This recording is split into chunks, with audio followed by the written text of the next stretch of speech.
Welcome back dears. അപ്പോൾ എന്തൊക്കെയുണ്ട് വിശേഷങ്ങൾ? എല്ലാവർക്കും സുഖമെന്ന് വിശ്വസിക്കുന്നു. നമ്മുടെ രാവിലത്തെ കാഴ്ചകളാണ്. അങ്കുവിന് സ്കൂളിൽ പോകണ്ടേ, അപ്പോൾ അതിൻ്റെ തയ്യാറെടുപ്പുകളാണ്. ഇന്ന് ഗോതമ്പ് ദോശ കേട്ടോ. മാർച്ച് കഴിഞ്ഞെങ്കിലേ നമുക്കിനി നല്ല രീതിയിലുള്ള അരിദോശ ഇഡ്ഡലിയൊക്കെ കഴിക്കാൻ പറ്റത്തുള്ളൂ. കൂടെ സാമ്പാറാട്ടോ. അതെ, സാമ്പാറും ഒരു സൈഡിൽ കൂടെ റെഡിയായി. അപ്പോൾ ടിഫിൻ ബോക്സിൽ ഇന്ന് ഗോതമ്പ് ദോശയും സാമ്പാറും. സൈഡിൽ ഇതേ രാക്കയുടെ വെയിറ്റ് ലോസ് ഡ്രിങ്ക്. അത് കുറേ നാളായിട്ട് കുടിക്കുന്ന കേട്ടോ. വെയിറ്റ് ലോസ് എന്നല്ല, ശരിക്കും അത് ആൻറ്റി ഇൻഫ്ലമേറ്ററി എന്തോ ഉലുവയും കാര്യങ്ങളൊക്കെ ഇട്ടതാ. ഉലുവ, ജീരകം, അതുപോലെ തന്നെ അയമോദകം. അപ്പോൾ അതേ നമ്മുടെ പുറത്തെ ഇന്നത്തെ കാഴ്ച എന്താണെന്ന് വെച്ചാൽ ഫോഗൊന്നുമില്ല, ക്ലിയറാണ്, ക്ലീനാണ്. ഇത് കാണുമ്പോൾ ഒരു സന്തോഷമാണ്. കാരണം ഫോഗാണെങ്കിൽ നമ്മൾ ആകെ അങ്ങ് ഡസ്പടിക്കും. അപ്പോൾ എന്തായാലും കുറച്ച് തുണി തലേദിവസം നമ്മൾ നനച്ചിട്ടത് ബാൽക്കണി തന്നെ കിടക്കുകയാണ്. വെയിലുണ്ടെങ്കിൽ എന്തായാലും ഒന്ന് വാടി കിട്ടിയിട്ട് പിന്നെ അകത്തെടുത്തിടാമല്ലോ. അപ്പോൾ ഞാൻ ഈ തണുപ്പിൻ്റെ കാര്യം ആലോചിക്കുമ്പോൾ ന്യൂസ് കണ്ടപ്പോൾ കാനഡ, ന്യൂയോർക്കിലൊക്കെ മഞ്ഞ് ഇങ്ങനെ മാറ്റുന്നത് കണ്ടു. അവർക്കൊക്കെ പുറത്തു പോലും ഇറങ്ങാൻ പറ്റുന്നില്ല. ഒരു തരത്തിൽ പറഞ്ഞാൽ നമ്മളൊക്കെ ഭയങ്കര ലക്കിയാണ്. കാരണം നമുക്ക് പുറത്തെങ്കിലുമൊക്കെ ഇറങ്ങി നടക്കാമല്ലോ സുഖമായിട്ട്. അവിടെ എന്ന് പറഞ്ഞാൽ മഞ്ഞ് കാരണം പുറത്തു പോലും ഇറങ്ങാൻ പറ്റത്തില്ല. നമ്മുടെ കാശ്മീർ ട്രിപ്പിൽ ഞാൻ പറഞ്ഞല്ലോ, കുറേ പേര് അബാൻഡൻ ചെയ്ത് പോകും വിന്റേഴ്സിൽ. നമുക്ക് അങ്ങനെയൊന്നും പ്രശ്നമില്ലാത്തതുകൊണ്ട് നമ്മൾ ശരിക്കും ലക്കി തന്നെയാണ്. അങ്കുതേ റെഡി ആവുക. കഴിഞ്ഞ വ്ലോഗിൽ അവൻ റെഡിയാക്കി വെച്ച അവന്റെ പ്രോജക്റ്റ്.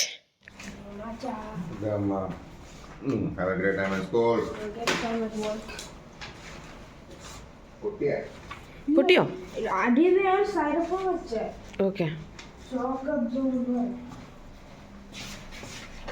അങ്ങനെ അവൻ ദേ റെഡിയായി ഇറങ്ങി. അപ്പോൾ നമ്മുടെ ബ്രേക്ക്ഫാസ്റ്റ് ഇന്ന് എല്ലാവർക്കും ഗോതമ്പ് ദോശയും സാമ്പാറും തന്നെയാണ്. പക്ഷെ നല്ലൊരു ഫുഡാട്ടോ ഗോതമ്പ് ദോശ. നല്ല ടേസ്റ്റ് അല്ലേ, എനിക്കിഷ്ടമാണ്. ഓക്കെ മത്തെ, ഗുഡ് ഡേ. ദേ പുറത്തുനിന്ന് നല്ല ക്ലിയർ ആണ്, തുള്ളി പോലും ഫോഗില്ല. ഇങ്ങനെയാണെങ്കിൽ നമുക്ക് നമ്മുടെ റൂമിൽ പോയി നിന്നാൽ നന്നായിട്ട് ബസ് പോകുന്ന കാണാൻ പറ്റും കേട്ടോ. അത് അങ്ങനെ അവൻ്റെ ബസ് പോയി. നമുക്കൊക്കെ ശരിക്കും ഫ്രീ ആയിട്ട് പറയുന്ന പോലെ പുറത്തിറങ്ങി നടക്കാമല്ലോ. ഫോഗിൻ്റെ ഒരു പ്രശ്നമല്ലേ ഉള്ളൂ. മഞ്ഞൊക്കെ വീഴുന്ന അവസ്ഥയൊന്ന് ആലോചിച്ച് നോക്കിയേ. നമ്മുടെ ജീവിതമേ അഡ്ജസ്റ്റ്മെൻ്റ് അല്ലേ. അവിടെയൊക്കെ ഉള്ളവർ അഡ്ജസ്റ്റ് ആവും. അവർ അഡ്ജസ്റ്റ് ആയാലേ പറ്റും. റിപ്പബ്ലിക് ഡേയുടെ അന്ന് ഫ്ലാഗ് ഹോസ്റ്റിങ്ങിന് രാക്കേ പോയിട്ടുണ്ടായിരുന്നു. രാക്കയ്ക്ക് പോയല്ലേ പറ്റത്തുള്ളൂ. അപ്പോൾ പോകുന്നവർക്കെല്ലാം ദേ ഇതുപോലെ ഓരോ പാക്കറ്റ് കൊടുക്കുമായിരുന്നു. അതിനകത്തുണ്ടായിരുന്നു കച്ചോരിയും ലഡുവും ഭുജിയയും റിപ്പബ്ലിക് ഡേ സന്തോഷ പാക്കറ്റ്. അങ്ങനെ ദേ രാക്കയും റെഡിയായി ഇറങ്ങുകയാണ്. ഇന്ന് എനിക്ക് തോന്നുന്നു ഒരു മഴ ക്ലൈമറ്റ് പോലെ. ചില സമയത്ത് മഴ പെയ്യുമ്പോൾ തണുപ്പ് കുറയാനാന്ന് പറയും. ലാസ്റ്റ് വട്ടം മഴ പെയ്തപ്പോൾ തണുപ്പ് കൂടാനായിരുന്നു. അപ്പോൾ എന്താണെന്ന് അറിയത്തില്ല. നമുക്കിനി നമ്മുടെ ലഞ്ചും കാര്യങ്ങളൊക്കെ നോക്കണമല്ലോ. നമ്മുടെ മെയ്ഡ് ഇന്ന് കുറച്ച് ലേറ്റായിട്ടേ വരത്തുള്ളൂ എന്ന് പറഞ്ഞു. പുള്ളിക്കാരിയുടെ അവിടെ എന്തോ അമ്പലത്തിലെന്തോ വിശേഷമോ ഉത്സവമോ അത് കഴിഞ്ഞിട്ട് കുറച്ച് ലേറ്റ് ആവുമെന്ന് പറഞ്ഞു. അപ്പം നമ്മുടെ ലഞ്ചിന്ന് എനിക്ക് കോളിഫ്ലവർ ചിക്കൻ കറി പോലെ വെച്ചിട്ട്, നമ്മുടെ നാട്ടിലൊക്കെ വെക്കത്തില്ല മസാലക്കറി പോലെ, അങ്ങനെ വെച്ച് ചോറുമായിട്ട് കഴിക്കാൻ ഒരു ആഗ്രഹമായിരുന്നു. അപ്പോൾ ഞാൻ എപ്പോഴും ബുർജി പോലെ അങ്ങനെ ഇങ്ങനെയൊക്കെയല്ലേ ചെയ്യുന്നത്. അപ്പോൾ ഇന്ന് ഞാൻ എന്തായാലും കോളിഫ്ലവറിൻ്റെ ഒരു കറി, നമ്മുടെ ചിക്കൻ കറി നാടൻ സ്റ്റൈലിൽ വെക്കാമെന്ന് വെച്ച് ആ രീതിയിൽ ഞാൻ കോളിഫ്ലവർ ജസ്റ്റ് ഒന്ന് ചൂടുവെള്ളത്തിൽ ഉപ്പിട്ടൊന്ന് എടുത്തിട്ട് നമ്മൾ കറി പോലെ വെച്ചെടുത്ത് കേട്ടോ. ഇത് ചോറിൻ്റെ കൂടെ കഴിക്കാം. പിന്നെ അതിൻ്റെ കൂടെ എനിക്ക് സൈഡ് ഡിഷായിട്ട് തോന്നിയത് പയറ് തോരൻ. എൻ്റെ ഫേവറേറ്റ് കറി അല്ലെങ്കിൽ സൈഡ് ഡിഷ് ഏതാണെന്ന് ചോദിച്ചാൽ പയറ് തോരനാട്ടോ. അതും കൊല്ലം സ്റ്റൈലിൽ നമ്മൾ ജീരകവും വെളുത്തുള്ളിയും മഞ്ഞപ്പൊടിയും മുളക് പൊടിയൊക്കെ തേങ്ങയിലൊന്ന് ചതച്ചിട്ടെടുക്കുന്നത്. അതെനിക്ക് ഒരുപാട് ഇഷ്ടമായി. ഏത് സമയത്ത് എനിക്ക് തന്നാലും ഇഷ്ടമാണ് കേട്ടോ. പയറ് തോരനും ചോറും മാത്രമായാലും എനിക്ക് കഴിക്കാൻ ഇഷ്ടമാണ്. അതേ ചോറും ആ കറിയും പയറ് തോരനുമാണ് നമ്മുടെ ഇന്നത്തെ ലഞ്ച്. പിന്നെ തൈര് ഇരിപ്പുണ്ട്. തൈര് വേണമെങ്കിൽ സമയത്തിന് എടുക്കും, അത്രേ ഉള്ളൂ. ഞാൻ സിമ്പിൾ ചോറും ആ കറിയും പയറ് തോരനും കൂട്ടി ഫാസ്റ്റായിട്ട് കഴിച്ചു കേട്ടോ.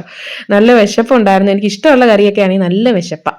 അത് കഴിഞ്ഞിട്ടാണ് നമ്മുടെ മെയ്ഡ് ഇന്ന് വന്നത്. ഞാൻ പറഞ്ഞല്ലോ പുള്ളിക്കാരിക്ക് എന്തോ ഗ്രാമത്തിൽ, ഇവിടെ ആണെങ്കിൽ ഓരോ ഉത്സവങ്ങളും കാര്യങ്ങളും വരുമ്പോൾ ഈ ഗ്രാമവാസികളെല്ലാം ഒരുമിച്ച് ചേരണം എന്നൊക്കെ കുറേ റൂൾസും കാര്യങ്ങളും ഒക്കെ ഉണ്ടേ. ഡിന്നർ ഇന്ന് നമുക്ക് ഇതാണ്. ഇത് എന്താ വെച്ചാല് നമ്മുടെ കോഫി ഹൗസിൽ ഇന്ന് മലബാർ ചിക്കൻ ബിരിയാണി ആയിരുന്നു. അപ്പൊ അവര് രാവിലെ 10 മണിക്ക് തന്നെ രാക്കനെ വിളിച്ചു പറഞ്ഞു, സാറേ ഇന്ന് വാങ്ങിക്ക്. ഞാൻ പറഞ്ഞിട്ടുണ്ടല്ലോ കോഫി ഹൗസിൽ അവിടുത്തെ കുക്കും അവിടെ നിൽക്കുന്ന 2-3 മലയാളീസും ഉണ്ട്. അപ്പൊ അവര് നമ്മളെ വിളിച്ചിട്ട് പറയും നമ്മുടെ സ്റ്റൈലാണ് സാറേ, വാങ്ങിക്കുന്നു ഇങ്ങനെ പറഞ്ഞു. പക്ഷെ എനിക്കിന്ന് സത്യം പറഞ്ഞാൽ രാത്രി ബിരിയാണി അത്ര വലിയ താല്പര്യം ഇല്ലായിരുന്നു. പക്ഷെ അവരിങ്ങനെ ഫോഴ്സ് ചെയ്തപ്പോൾ ഞാൻ പറഞ്ഞെങ്കിൽ ശരി വാങ്ങിച്ചു. എപ്പോഴും ഇല്ല കേട്ടോ. അവിടെ വരുന്ന സമയത്ത് നമ്മുടെ രീതിയിൽ നമ്മുടെ സ്റ്റൈലിൽ തന്നെ അവരിതേ ഉണ്ടാക്കി. അപ്പൊ 2 ചിക്കൻ ബിരിയാണി വാങ്ങിച്ചു. അതിൻ്റെ കൂടെ നമ്മുടെ പോലത്തെ തന്നെ സാലഡും കിട്ടും. ഇപ്പം നമ്മുടെ ചിക്കൻ ബിരിയാണി എന്ന് പറഞ്ഞാൽ അതിനകത്ത് പൈനാപ്പിൾ, നട്ട്സ് അതൊക്കെ ഇട്ടിട്ട് നമ്മുടെ അതേ ഫ്ലേവറിൽ, നമ്മുടെ നാട്ടിൽ അതേ ഫ്ലേവറിൽ കിട്ടും. അല്ലാതെ ഇവിടെ ഉള്ള ബിരിയാണി വേറൊരു രീതിയാട്ടോ. ഹൈദരാബാദിയും എല്ലാം കൂടി ചേർന്ന് നമ്മുടെ നാട്ടിലെ ഒരു ഇറച്ചിച്ചോറ് ടൈപ്പാണ് ഇവിടുത്തെ ബിരിയാണി. അപ്പം സാലഡും അതുപോലെ തന്നെ ചിക്കൻ ബിരിയാണിക്ക് എന്തായാലും മുട്ടയും കാര്യങ്ങളൊക്കെ ഉണ്ടല്ലോ. ഇതായിരുന്നു നമ്മുടെ ഡിന്നർ. അതുകൊണ്ട് പിന്നെ പ്രത്യേകിച്ചൊന്നും നമ്മൾ ഇന്ന് വെക്കാൻ നിന്നില്ല. പക്ഷെ കുറേ ചോറുണ്ടായിരുന്നു, നല്ല രീതിയിൽ ഗ്രേവിയും നല്ല കഷ്ണവും ഒക്കെയാ. അപ്പോൾ എന്തായാലും മുഴുവൻ കഴിക്കാൻ പറ്റാത്തതുകൊണ്ട് ഞാൻ നമ്മുടെ ചോറ് വെക്കുന്ന ആ പാത്രത്തിലോട്ട് തന്നെ തട്ടിയിട്ടിട്ട് ആവശ്യത്തിന് കുറച്ച് എടുത്ത് കഴിച്ചു. ബാക്കിയുണ്ടെങ്കിൽ അങ്ങനെ അങ്ങ് ഫ്രിഡ്ജ് വെച്ച് പിറ്റേ ദിവസം നമുക്ക് മൈക്രോവേവിൽ അല്ലെങ്കിൽ ആവി കയറ്റിയൊക്കെ എടുത്ത് കഴിക്കാമല്ലോ. Now sadly here you don't have any croissant, so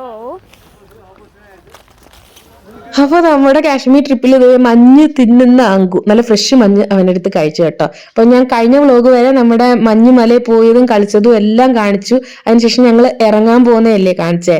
ഇനി നമ്മൾ നേരെ ഹോട്ടലിലേക്ക് പോവാണ്. നല്ല രീതിയിൽ അങ്ങ് ക്ഷീണിച്ചു പോയായിരുന്നു. ഇതായിരുന്നു നമ്മൾ പോയ വണ്ടി. നമ്മുടെ വണ്ടിയിലല്ലായിരുന്നു പോയത്, ഞാൻ പറഞ്ഞല്ലോ ഡ്രൈവറെ വിളിച്ചിട്ട്. കാരണം അവർക്ക് പെട്ടെന്ന് കൊണ്ടുപോകാനും വരാനൊക്കെ പറ്റും. നമ്മുടെ വണ്ടിയായിട്ട് അവിടെ പോകാനൊക്കെ കുറച്ച് ബുദ്ധിമുട്ടാണ്. അപ്പം അവർക്ക് നല്ല ശീലമാവും. അപ്പം വെൽക്കം എന്ന് പറഞ്ഞ ഹോട്ടലാണ്, ഇതൊക്കെ ഞാൻ നേരത്തെ കാണിച്ചതല്ലേ. അപ്പം ഇന്ന് ഞാൻ ഇപ്പോൾ കാണിക്കാൻ പോകുന്നത് തനി ട്രഡീഷണൽ കാശ്മീരി ഫുഡാണ്. ഇവിടെ ഫേമസ് മട്ടൺ ഡിഷസ് ആട്ടോ, മട്ടൺ അല്ലെങ്കിൽ ലാമ്പ്. ഇപ്പൊ ഞാൻ കാണിക്കുന്നതാണ് കേട്ടോ ഇവിടുത്തെ ഫേമസ് ആയിട്ടുള്ള ഡിഷസ്. ഈ കാണിച്ചത് കാശ്മീരി റൊട്ടി ആട്ടോ, ബാക്കി ഞാൻ ഓരോന്നായിട്ട് പറഞ്ഞു തരാം.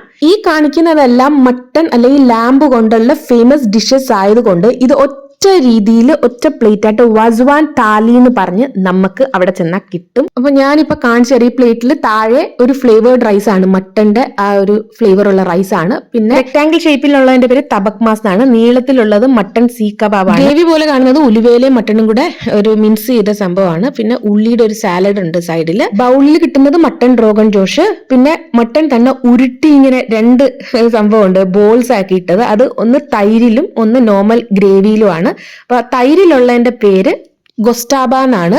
പിന്നെ മറ്റേ ആ റെഡ് ഗ്രേവി റിസ്വ എന്നാണ്. ഇതാണ് ശരിക്കും കാശ്മീരി ഫ്ലാറ്റ് ബ്രെഡ്. നമുക്കിവിടെ അല്ലാതെ ഈ റോഡിലോട്ട് ഇറങ്ങി നടക്കുമ്പോൾ ഇത് വാങ്ങാൻ കിട്ടും. ഈ കാണിക്കുന്നതാണ് മട്ടൺ ഹരീസ. ഇത് ഇവിടുത്തുകാരുടെ ബ്രേക്ക്ഫാസ്റ്റ് ആണ്. അതും ഈ ബസ്വാൻ താലിയിൽ കിട്ടും. മുകളില് മട്ടൺ തന്നെയാണ് ഇങ്ങനെ വറുത്ത് പൊരിച്ച് വെച്ചേക്കുന്നത്. മട്ടൺ മിൻസ് ചെയ്ത് സംഭവം ഇങ്ങനെ വരട്ടി വെച്ചേക്കുന്നതാണ്. എല്ലാം മട്ടൺ ആണ്. അപ്പോൾ ഒരെണ്ണം വാങ്ങിച്ചാൽ ശരിക്കും 2 പേർക്ക് നന്നായി കഴിക്കാം. ഞാൻ മട്ടൺ കഴിക്കില്ല, എനിക്ക് മട്ടന്റെ ചൂര് ഇഷ്ടപ്പെടാത്തതുകൊണ്ട് ഞാനൊരു ചിക്കൻ കാശ്മീരി പുലാവാണ് വാങ്ങിച്ചത് കേട്ടോ. കാശ്മീരീസ് റൊട്ടിയെക്കാട്ടിയും കൂടുതലും ചോറാട്ടോ ഇഷ്ടപ്പെടുന്നത്, നമ്മുടെ സൗത്ത് ഇന്ത്യൻസിനെ പോലെ. അത് ഈ രീതിയിലുള്ള പലതരത്തിലുള്ള റൈസ് ആയിട്ട് അവർ കഴിക്കും. അവരുടെ മെയിൻ എന്ന് പറഞ്ഞാൽ ആ മട്ടൺ ആണ്. അപ്പൊ മട്ടൺ ലവേഴ്സിന് ഇവിടെ വന്നാൽ അടിപൊളിയായിട്ട് എൻജോയ് ചെയ്യാം. അത്ര ടേസ്റ്റ് ആണെന്നാണ് എന്റെ കൂടെ ഉള്ളവർ പറഞ്ഞത്. അപ്പൊ എനിക്ക് അത് പറ്റാത്തതുകൊണ്ട് ഞാനൊരു ചിക്കൻ സംഭവം വാങ്ങിച്ചത്. അങ്കു ശരിക്കും സൈഡായി കഴിച്ചിട്ട് അത്ര ഹെവി ആവുമെന്നാണ് പറഞ്ഞത്. അവനില്ല മഞ്ഞ കൂടെ വന്നപ്പോൾ ഭയങ്കര ടയർഡായിരുന്നു. രാക്കയും അവർ രണ്ടുപേരും കൂടെ ഒരുവിധം കഴിച്ചു. എനിക്ക് നമ്മുടെ ഗ്രീൻ റൈത്തയും വൈറ്റ് റൈത്തയും കാര്യങ്ങളൊക്കെ ഉണ്ടായിരുന്നു, പക്ഷെ മുഴുവൻ കഴിക്കാൻ പറ്റത്തുണ്ടായിരുന്നില്ല എനിക്ക്.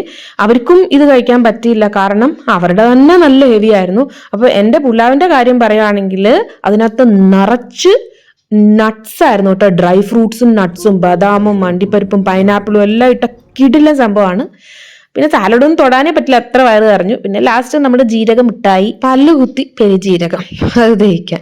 അപ്പോൾ വരുന്നവര് നോൺ വെജിറ്റേറിയൻസ് ആണെങ്കിൽ, മട്ടൺ ഇഷ്ടപ്പെടുന്നവരാണെങ്കിൽ നന്നായി എൻജോയ് ചെയ്യാം. അല്ലാത്തവർക്ക് നല്ല ഫുഡ് കിട്ടും. ഫസ്റ്റ് ഡേ നമ്മൾ ഇവിടെ വന്ന ബ്ലോഗിൽ ഞാൻ കാശ്മീരി ദമ്മാലും ഒക്കെ കാണിച്ചില്ല, അതൊക്കെ നല്ല ടേസ്റ്റ് ആയിരുന്നു കേട്ടോ. അപ്പൊ ഇന്നത്തെ വീഡിയോ ഇവിടെ വെച്ച് നിർത്തുകയാണ്. Thank you so much. Bye bye dears.